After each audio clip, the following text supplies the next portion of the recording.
Hello বন্ধুরা, আসসালামু আলাইকুম। My name is Abbasullah. তো বন্ধুরা, আজকের ভিডিওতে বন্ধুরা চলে আসলো। বন্ধুরা দেখুন মাথা নিয়ে, বন্ধুরা মাথার মাছ। বন্ধুরা তো বন্ধুরা আজকে দেখো মাথার মাছ কেমন লাগে। তো চলুন আপনাদেরকে দেখায় মাথার মাছ কেমন লাগে। তো সুন্দর করে মাছ নিয়ে বন্ধুরা বন্ধুরা এক নালা ভাত নিয়ে বন্ধুরা ঠেল করে ঘাড়ে ঠেল তো বন্ধুরা গালে ভরে দিয়ে বন্ধুরা সুন্দর করে চাপাই চাপাই চাপাই খাবো।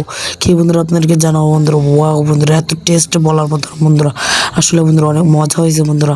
যে বন্ধুরা এটা হচ্ছে বন্ধুরা সিলভার মাছের মাথা বন্ধুরা, সেটা হচ্ছে রান্না করছে বন্ধুরা আজকে বন্ধুরা। সেটা হচ্ছে বন্ধুরা দেখুন বন্ধুরা খাচ্ছি বন্ধুরা, বলার মতো না বন্ধুরা, কত মজা কত টেস্ট। তো বন্ধুরা আবার এক নালা নিয়ে খেয়ে নিলাম বন্ধুরা, আবার এক নালা করতে বন্ধুরা। আজকে বেঁধে এটাই ছিল বন্ধুরা, আপনাদের কাছে শেয়ার করলাম বন্ধুরা। তো আমাদেরকে একটু সাপোর্ট করবেন। তো এই ভিলেজকে বেঁধে দিচ্ছি, এই ভিলেজকে বেঁধে দিচ্ছি। সবাই ভালো থাকবেন, সুস্থ থাকবেন, আমাদেরকে একটু সাপোর্ট করবেন। আসসালামু আলাইকুম।